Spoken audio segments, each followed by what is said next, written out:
eyes of my heart. I want to see you. I want to see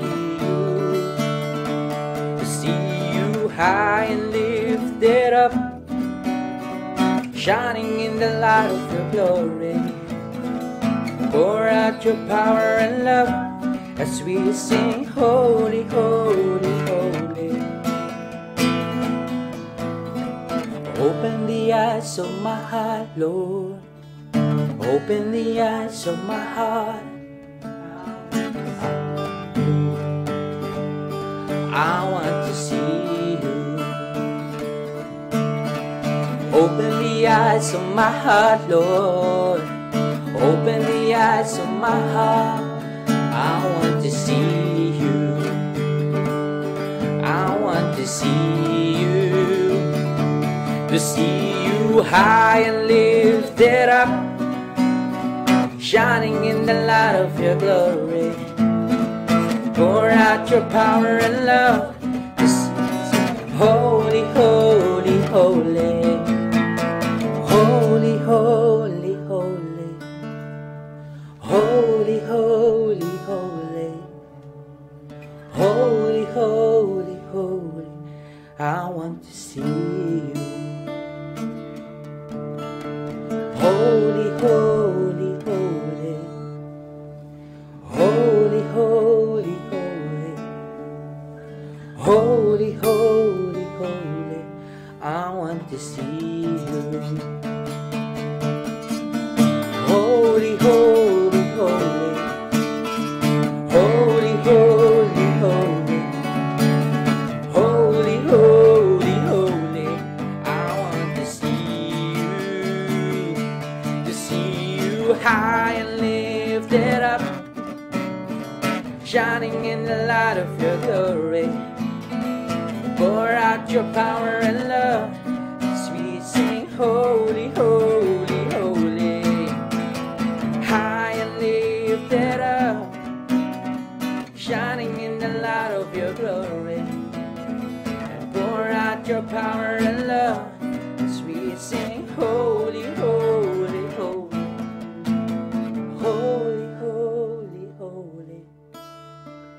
Holy, holy, holy. Holy, holy, holy. I want to see you.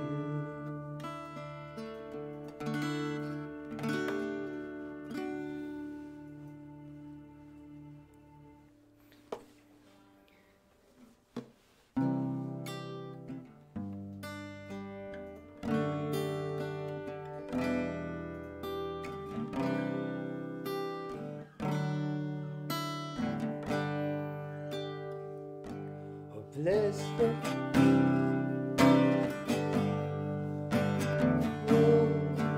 my soul, worship His holy name. Sing like never before. No, my soul, worship Your holy name. The sun comes up, it's a new day dawn. It's time to sing your song again. Whatever may pass and whatever lies before you, let me be singing when the evening comes. Oh, bless the Lord, oh my soul.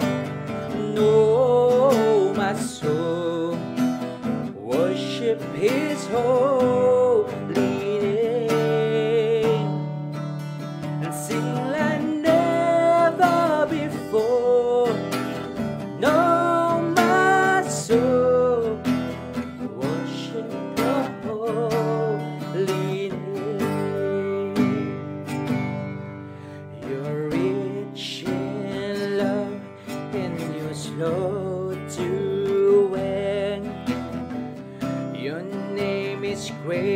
and your heart is kind.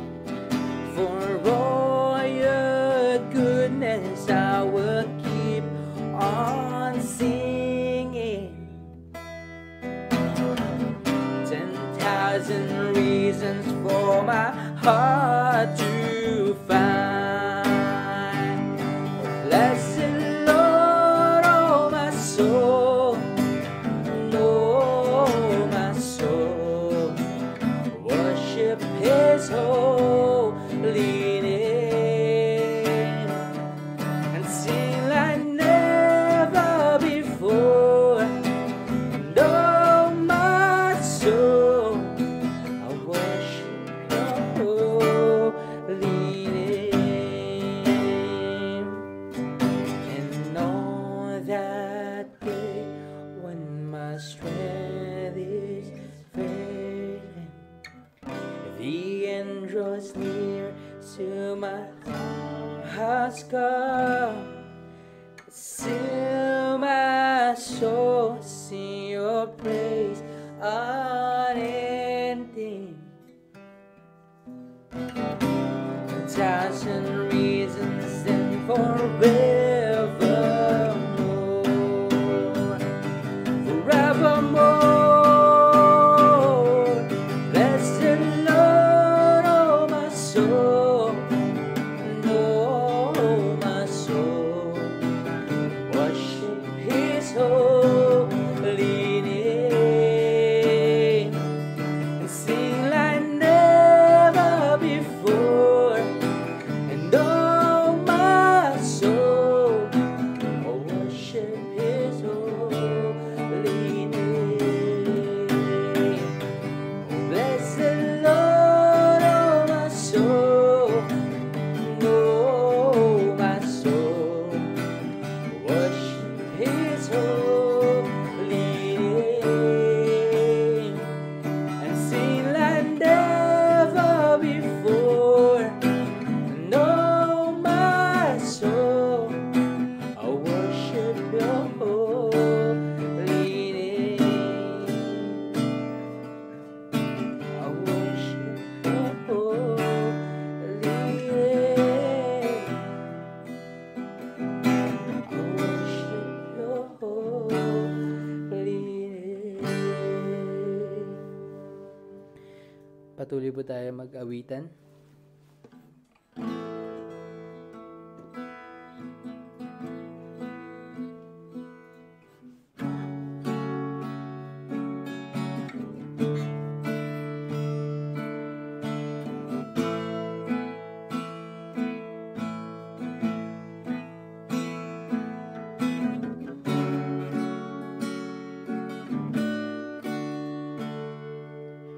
All my attempts to be satisfied were vain and empty until the moment You rescued me and Your love filled me. My soul sings, now my soul sings. What blessed assurance I found in You, I found in You. I won't be shaken, I won't be moved. How steadfast Your strong hands is keeping me, it's keeping me. I won't be shaken, I will not be moved. That assurance.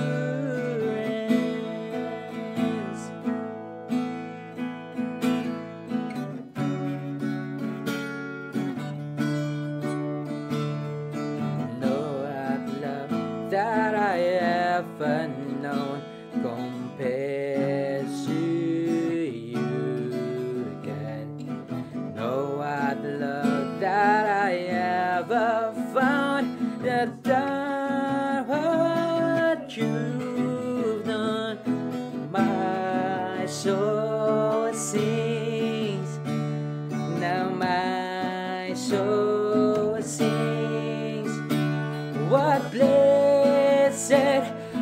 assurance I found in you, I found in you. I won't be shaken, I will not be moved. How steadfast your strong hand is keeping me, is keeping me. I won't be shaken, I will not be moved. Blessed assurance.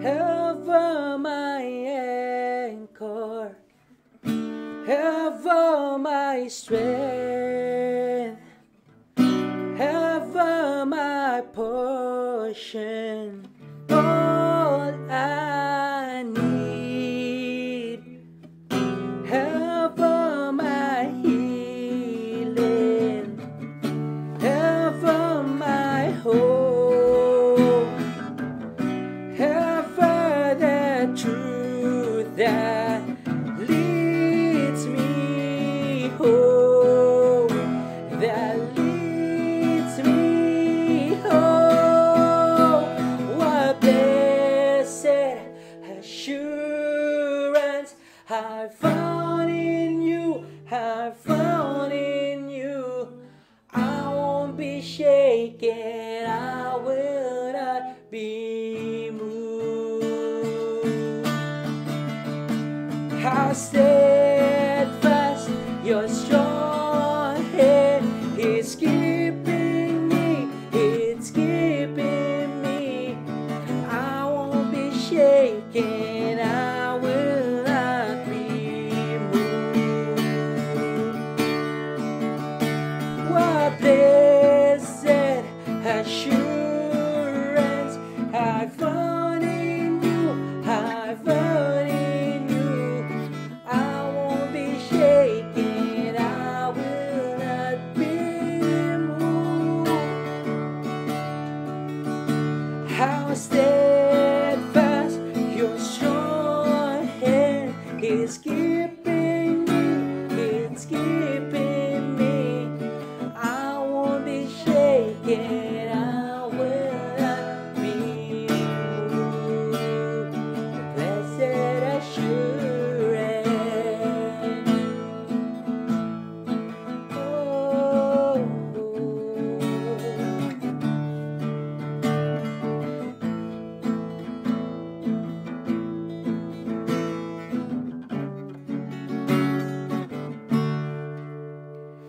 blessed assurance.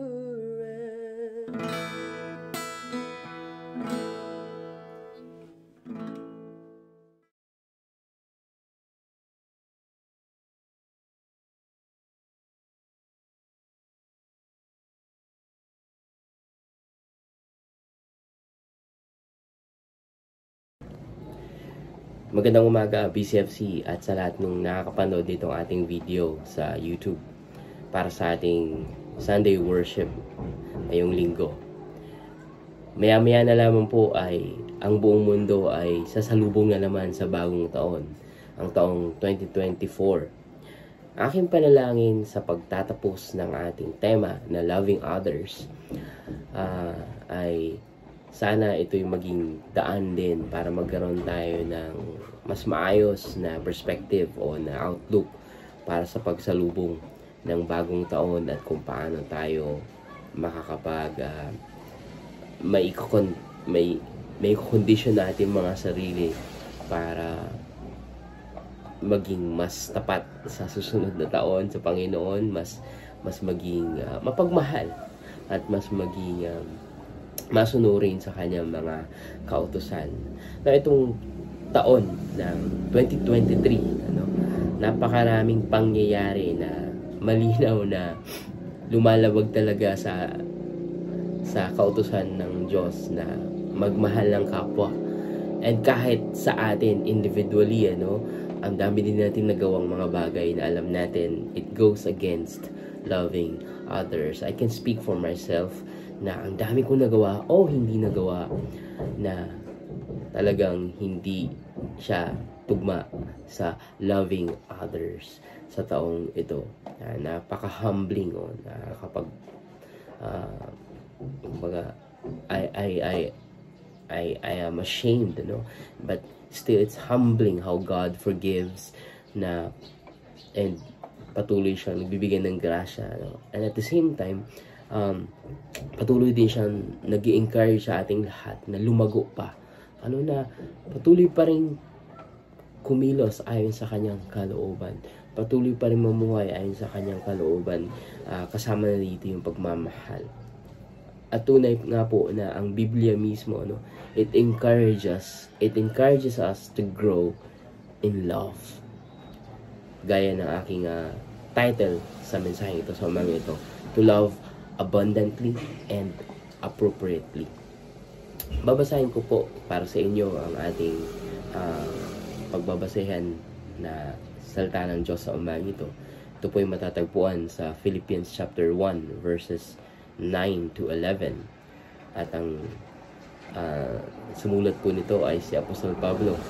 Ang sabi po dito ni Apostol Pablo sa Philippians chapter 1 verses 9 to 11 sa bungad ng kanyang isa sa mga bahagi ng bungad ng kanyang sulat para sa mga taga Philippi. Itong kanyang sabi, "And this I pray, that your love may abound still more and more in real knowledge and all discernment, so that you may approve the things that are excellent, in order to be sincere and blameless until the day of Christ, having been filled with the fruit of righteousness which comes through Jesus Christ, to the glory and praise of God." Binasa ko po ito mula sa New American Standard Bible. At ito pong pagkakasulat ni Apostle Paul ay isang panalangin. Sabi niya, this is my prayer. This I pray. Na itong Philippian church na sinusulatan ni Paul, generally, okay itong simbahan na to. Generally, it's a healthy church. It's a growing church. And talagang sinusuportahan nila yung ministry ni Paul. And nitong nakulong nga si Pablo dito sa konteksto ng kanyang pagkakasulat, ay nagpadala sila ng kanilang tulong para kay Pablo. Itong simbahan na to, itong Philippian church, is a very generous church, and nagpo-progress sila sa kanilang pananampalataya, sa pagsunod, sa paglilingkod kay Jesucristo. However, a healthy church like this one in Philippi still needs some guidance and encouragement in many other areas. Kahit naman gaano kaganda ng isang simbahan in terms of spiritual health and theological maturity and ano pa mang magagandang bagay para sa isang simbahan, community presence, good works, meron pa rin mga areas na pwede natin improve. Hanggang sa pagbabalik ni Jesus, marami pa rin talaga tayong pwede pang magawa, at may saayos sa ating pagsunod at paglilingkod sa Panginoon. Kaya naman, inumpisaan ni Paul ang kanyang sulat sa kanila with his sharing ng kanyang panalangin. Ibinahagi ng kanyang panalangin, at itong binasa nga natin kanina ay isang panalangin na siyang ating pag-uusapan sa umagang ito. At ang laman ng panalangin ni Paul, the prayer of Paul for the Philippian Christians is that their love may abound still more and more. Ganyan yung pagkaka-phrase ng kanyang panalangin, na ang pag-ibig ay mag-uumapaw, lalago ng palago, more and more. Talagang literal yan na translation sa mula sa Griego, sa Greek, yung more and more, talagang overflowing, So, nag-umpisa siya sa isang panalangin for an overflow of love for one another, kasi yung love dyan na ginamit is agape, ano, and syempre marami na tayong conceptions about agape word, pero it simply means common naman yan na word sa Greek, sa ancient Greek, and it simply means loving kindness, compassionate affection towards another, ano, sa ibang tao, ano. So he begins with an overflow of love for one another, because marami pang mga bagay na pwede pang maisaayos sa buhay ng Philippine Church.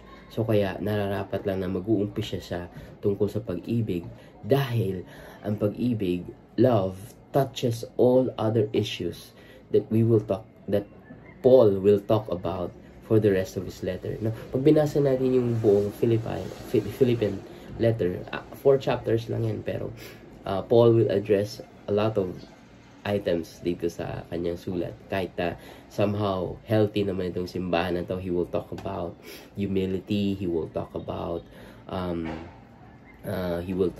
standing firm in the gospel, he will talk about false doctrines, he will talk about resolving conflicts, may mga nag-away, he will talk about living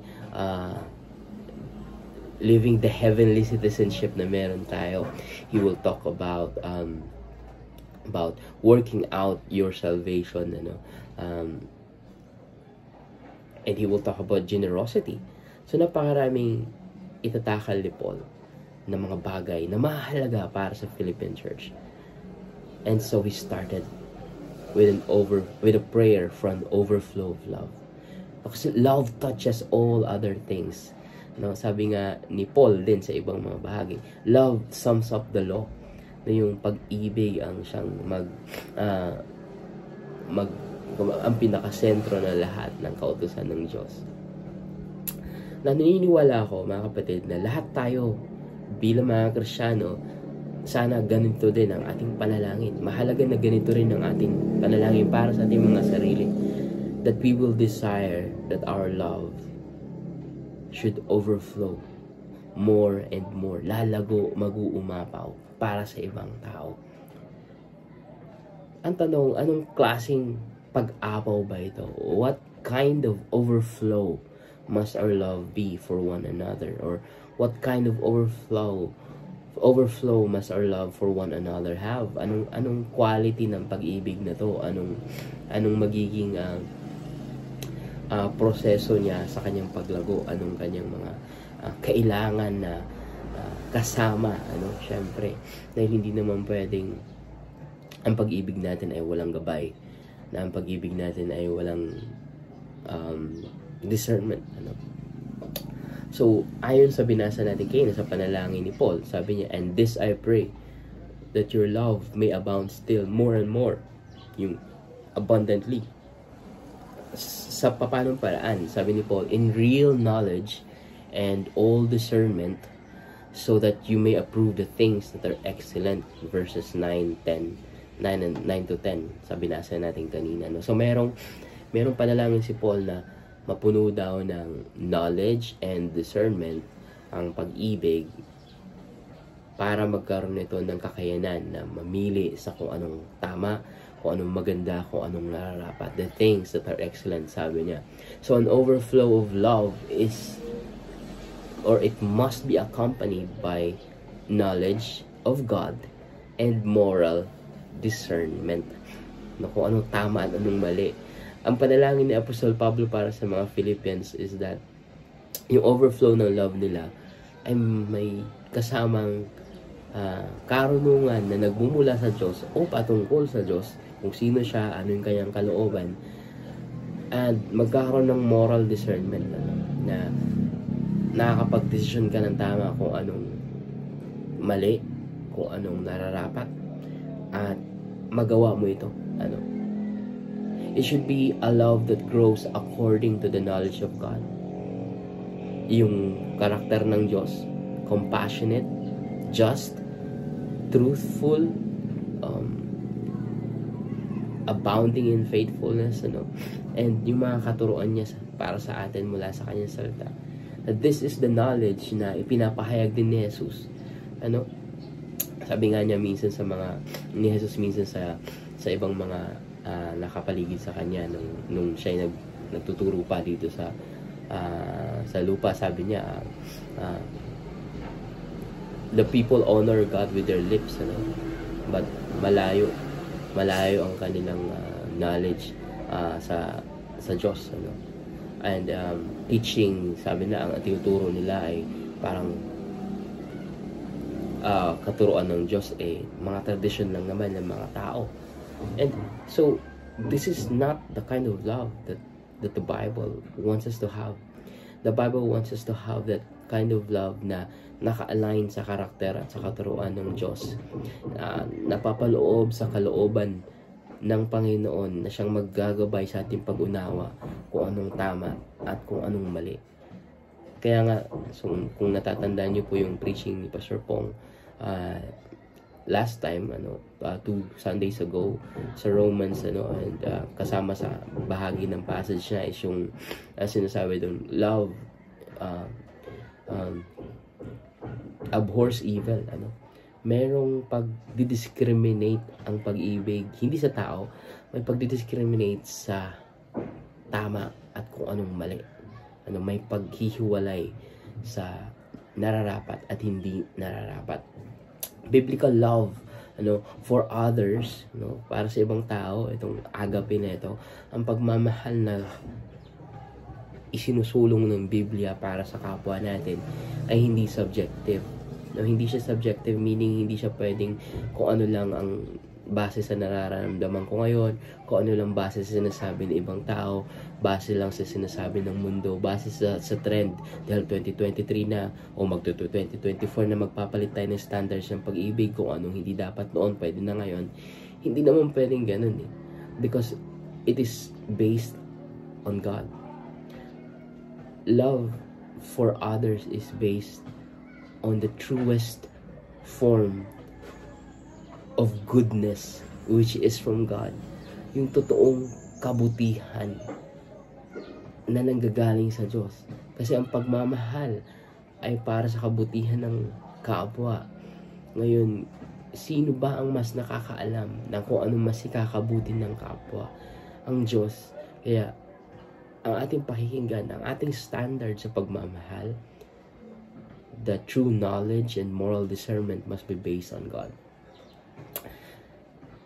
Also, biblical love for others must have a concept of what is right and wrong because it desires that others may experience true goodness. Syempre, ang desire natin kapag tayo ay namimili kung anong tama at mali, patungkol sa ating pagmamahal, kung paano, ano ba ibibigay natin sa kapwa, ano ba ang pakikitungo natin sa ating kapwa, nakabase ito sa kung anong tama at kung anong mali.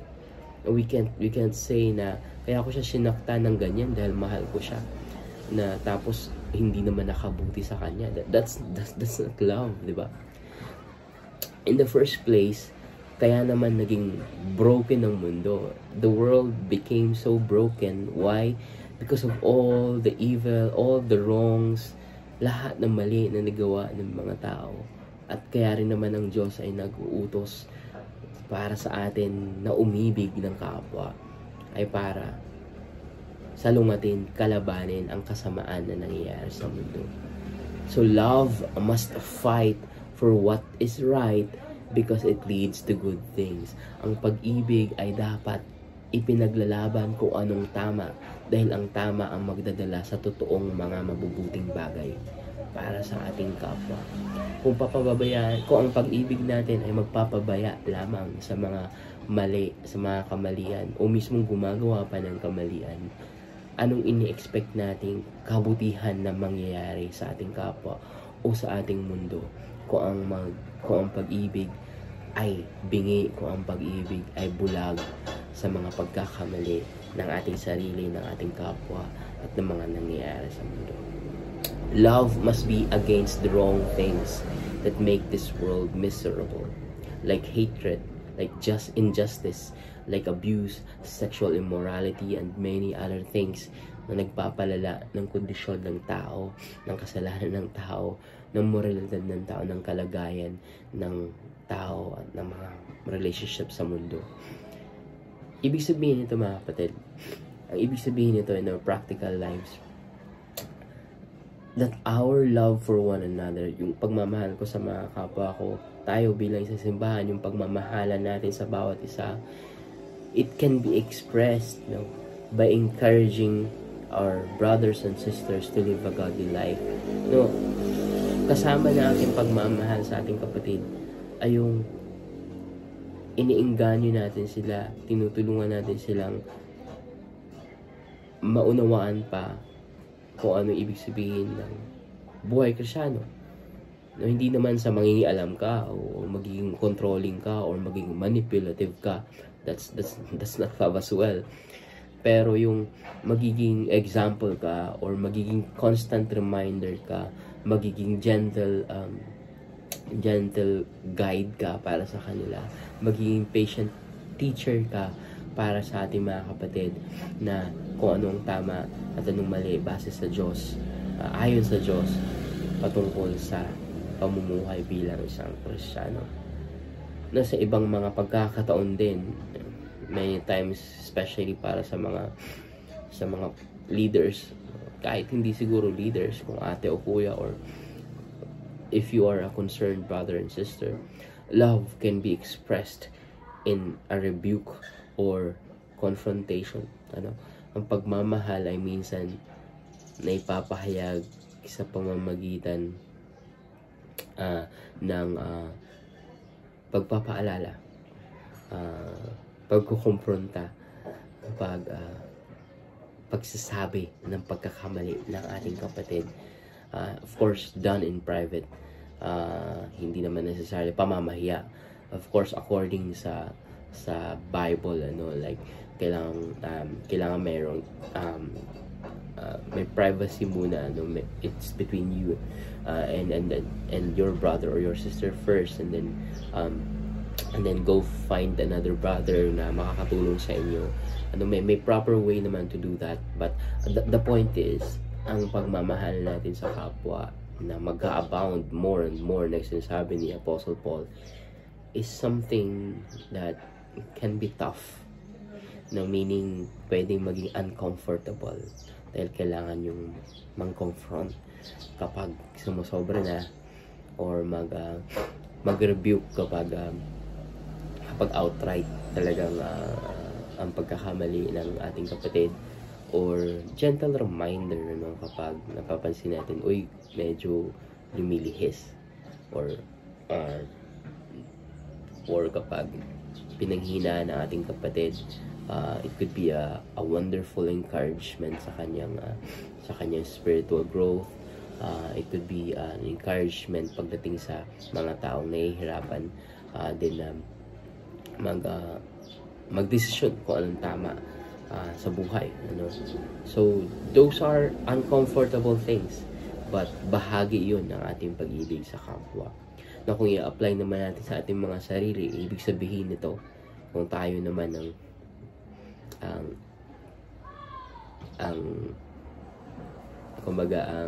tatanggap ng pag-ibig na to, it means that we need to be open for rebuke, be open for correction from our brothers and our sisters in a way na hindi natin agad mamasamain, dahil ang intention naman ng ating kapatid is for us to be a better Christian, to grow as a Christian, and it's an expression of love. Kaya tayo sinasabihan dahil mahal nila tayo, and done in a proper way. Ang pagsasabi sa atin ng tama at ang pagbubukas naman natin puso ng tama, it would benefit both of us. Ang kanilang expression ng pagmamahal at ang ating pagtanggap ng kanilang pagmamahal, no matter how tough, how uncomfortable, it will bring growth para sa buong simbahan. Hindi yung wala na lang, magtataasan na lang tayo ng ihi, ng pride, at or kaya i-overlook na lang natin yung mga kasalanan o yung mga problema nangyayari sa paligid. that's a terrible thing for a church when the sins, the wrongdoings, the injustices, the abuses are unaddressed. The Lord may guide. I pray that the Lord will guide us sa mga bagay na to. It also means na kailangan pa natin mas makinig talaga sa mga katuruan ng Diyos, to study His Word, to pray for His leading, and to listen well sa ating mga kapwa, because Christian life, especially with regards to love, is a community effort. Lahat naman ng bagay pagtungkol sa ating Christian life, mahalaga ang ating community, meaning ang ating simbahan, ating mga kapwa Kristiyano. So it's important that when we express our love, we need to hear our brothers and our sisters, or especially God Himself, through His Word. So if you're going through something right now na it involves conflict, it involves failure to love, or it involves disappointment because others have hurt you, go to God, and you may also consult your brothers and your sisters about it, because the path of love is very rough, and narrow, and we need the wisdom of the Lord. We need yung sinasabi ni Paul na mag-abound na discernment, knowledge and discernment talaga.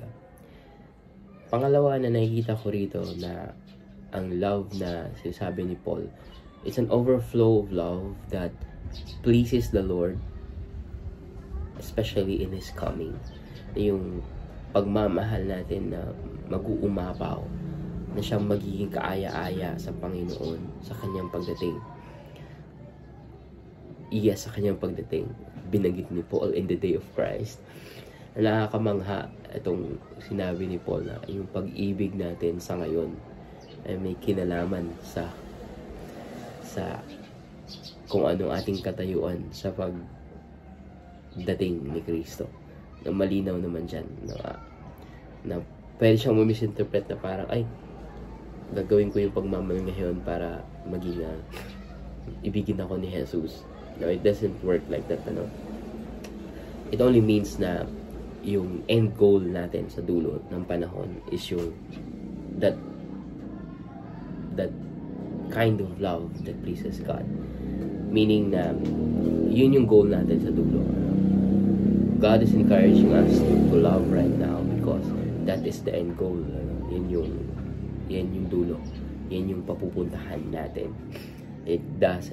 The Bible doesn't encourage us to express our love in such a way so that we can earn, we can so that we can gain the love of God. It doesn't mean that anyway, ang nangyayari dito sa passage na binasa natin is ine-expand pa ni Paul yung kadahilanan para sa mga Kristiyano na magkaroon ng nag-uumapaw na pag-ibig. At ang dulo ng pag-expand niya ng dahilan, ng pagdadagdag pa ng dagdag, ang pagpapabigat pa ng dahilan is nakakalugod ito sa ating Panginoon.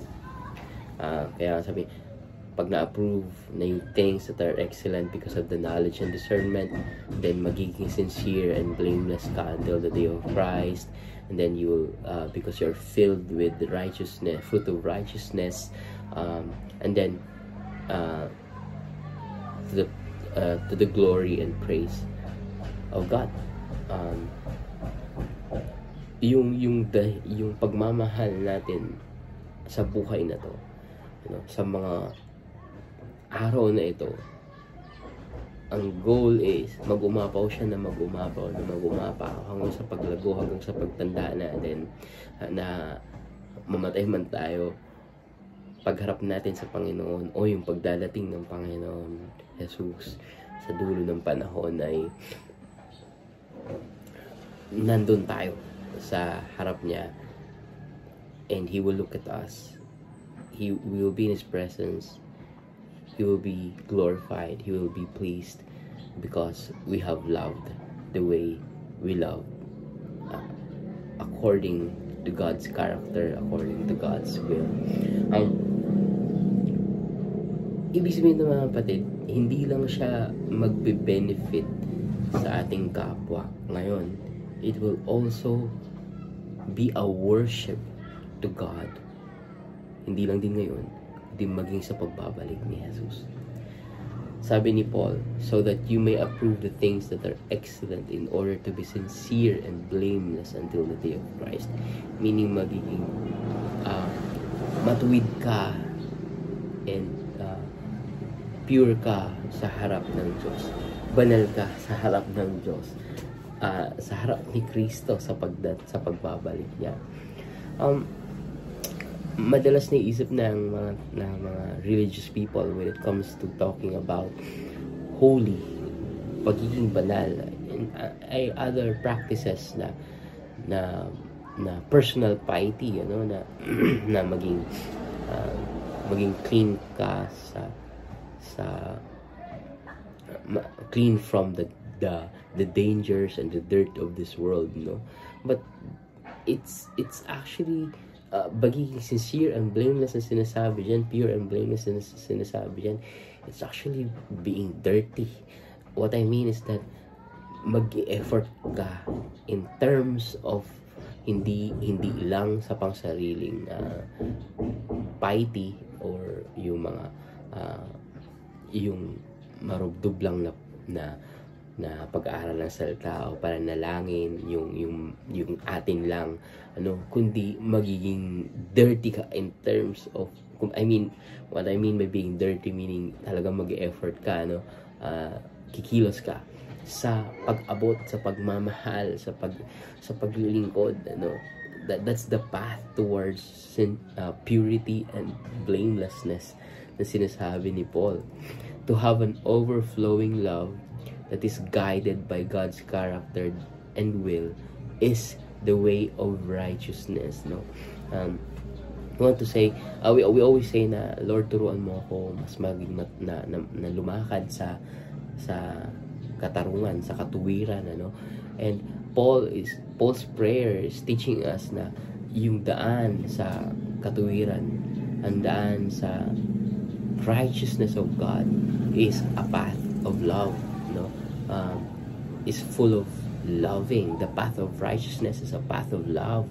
Why? Because it involves a lot of desiring the good of others with prayers, with service, with sacrifices, magiging madugo, magiging matrabaho ang daan ng righteousness in terms of love.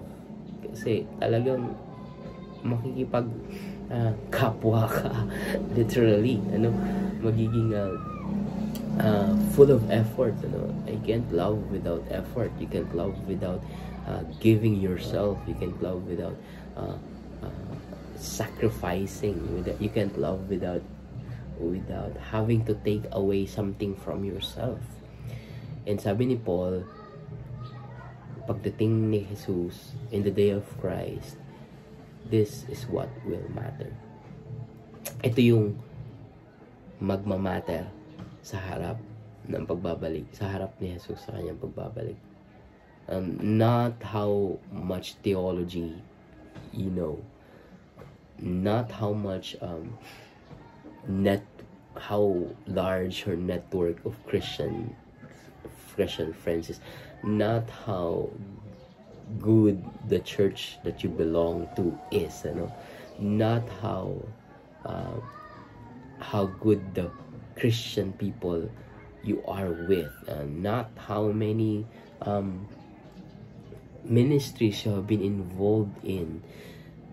What really matters is how much you have loved, or what kind of love you have shared with the people around you. Is it an overflowing love that is appropriate, that is abundant to other people? Mga kapatid,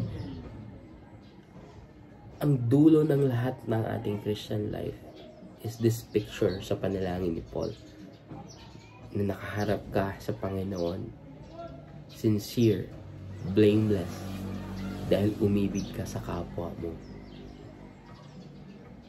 na nag-uumapaw at ang nararapat lang according sa kalooban ng Diyos.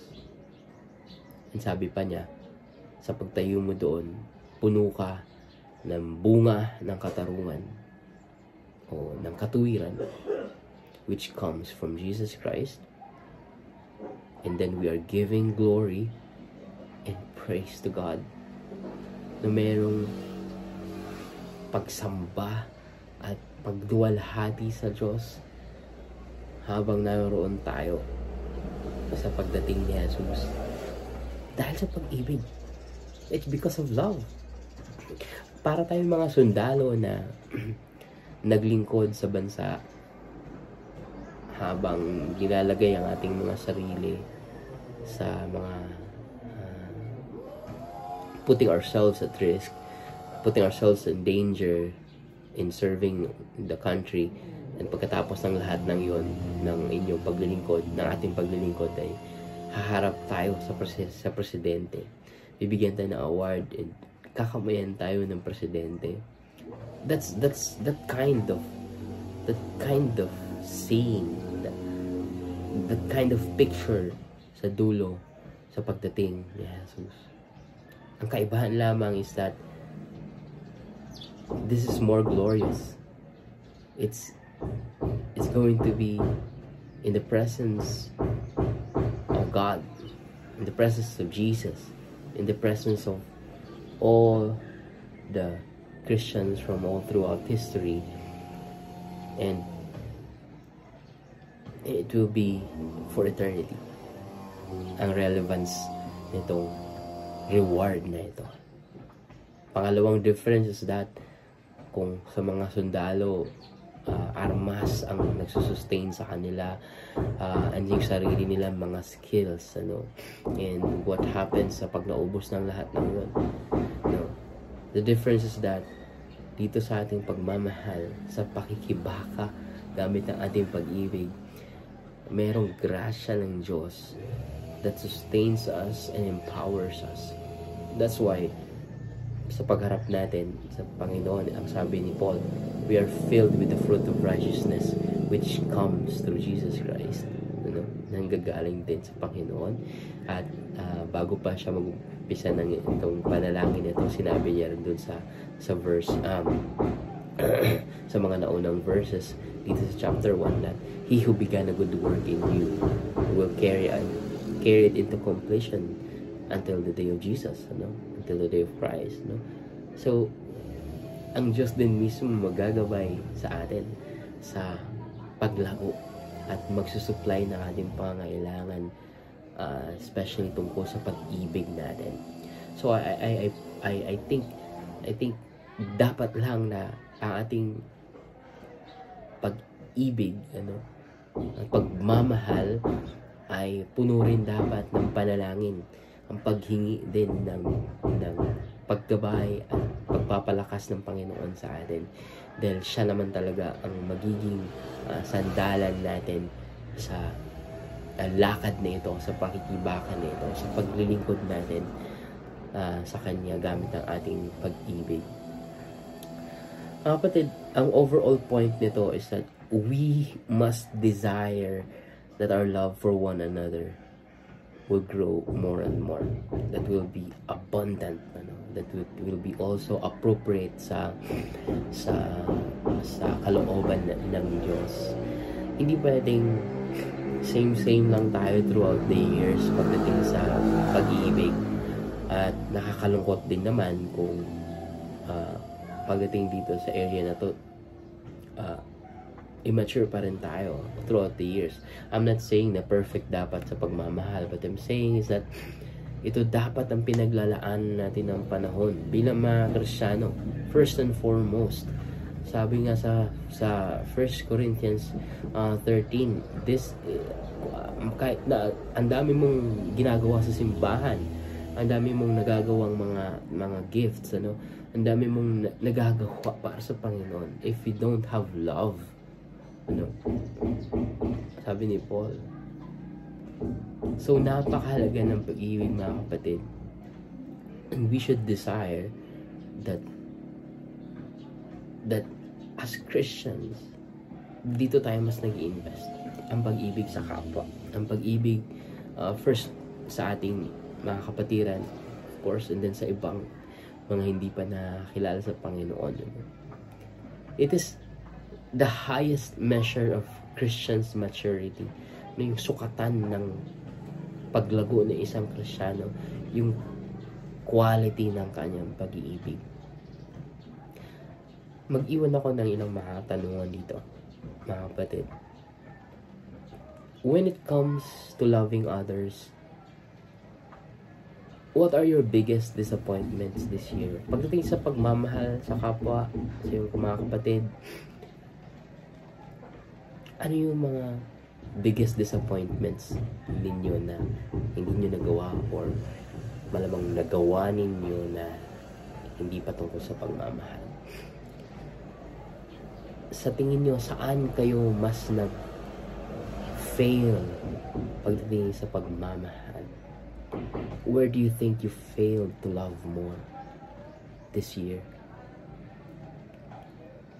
And lastly, what do you think Jesus would remind us in that situation that you are in right now, in our failures to love? Ano kaya ang sasabihin ni Jesus? Ano kaya ipapaalala niya sa ating mga katuruan? Kasi naibigay naman na niya lahat ng katuruan sa atin sa Biblia. Anong papaalala niya sa atin para ma-overcome natin ang mga failures natin? O mapapaalalahanan tayo kung ano nararapat gawin pagdating sa disappointments na yan o sa failures natin na yan sa pag-ibig sa kapwa. Tinatanong ko ito dahil gusto ko lang emphasize that we need more grace from God to love abundantly and appropriately, to recognize how needy we are. Dahil lahat tayo, I think, each year naman na dumadaan, there are disappointments, there are frustrations, there are failures in loving our brothers and our sisters, in loving other people, even in loving God, you know. So, as we emphasize this need, mas lalo dapat tayong humiling sa Panginoon. May we pray earnestly, you know, like, Lord, help me to love the right way. Teach me to overcome pride. Teach me humility. Help me forgive. Teach me to admit my own wrongdoings, my own mistakes, my own sins. Help me resolve conflicts. Let me be the one to reach out and overcome my hardness of heart. Empower me to be gracious and patient towards others. Empower me to be a blessing to my brothers and my sisters, especially those who are in need. Mga kapatid, nawa itong ating reflection sa salita ng Diyos sa umaga ito. May this guide us in welcoming the new year with courage to follow Jesus in His way of love. Happy New Year, mga kapatid, in advance.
Let us pray. Father, we thank you sa mensahe na amin narinig.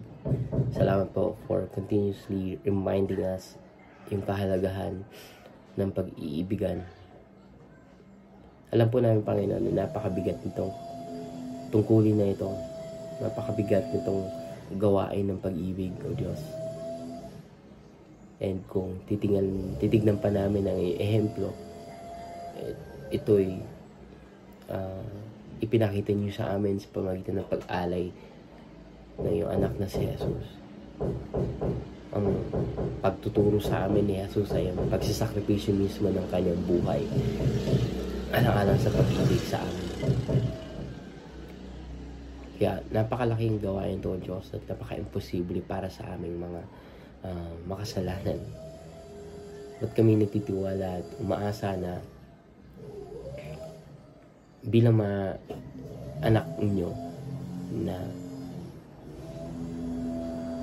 pinatawad at tinanggap bilang mga anak, kami tinatahanan ng inyong banal na espiritu na siyang nagbibigay sa amin ng kakayanan, ng kalakasan upang magampanan itong gawain ng pagmamahal.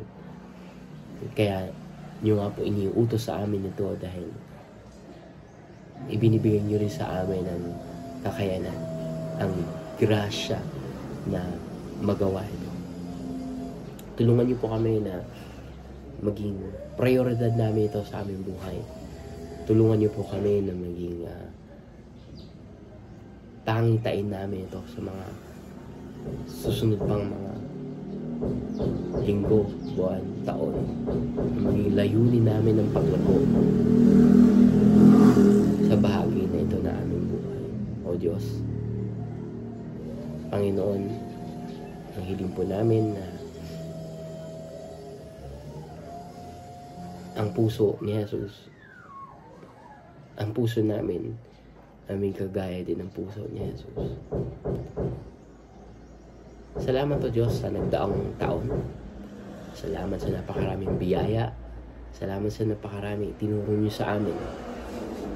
Kasama na dito, Panginoon, yung mga iyak, mga luha, mga kahirapan na pinagdaanan namin.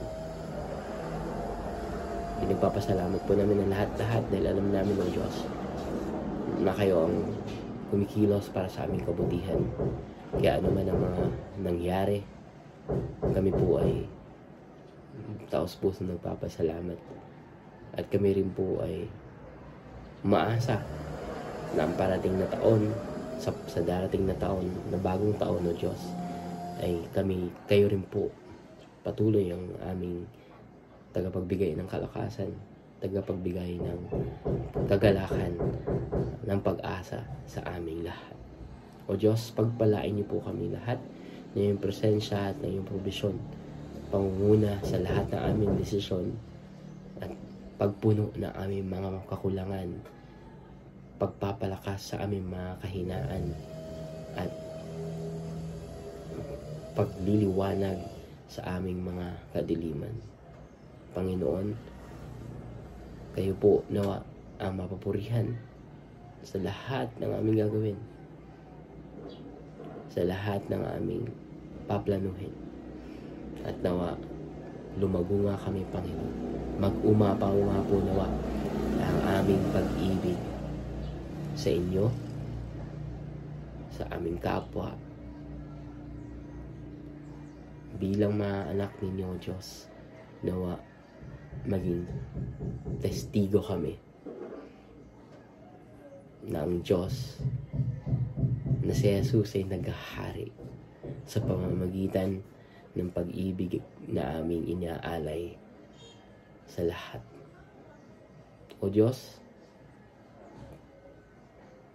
naway maibalik namin ang lahat ng pasasalamat sa inyo. Naway maibigay namin ang pinaka masigabong palakpak na aming mga puso at pagpapasalamat, papuri dahil sa kabutihan ninyo sa amin sa lahat ng pagkakataon. Kayo po ang nararapat lamang na sambahin namin ngayon at magpakailanman. Ito po ang panalangin sa pangalan ni Jesus. May the grace of the Lord Jesus Christ and the love of God and the fellowship of the Holy Spirit be with you all. Amen.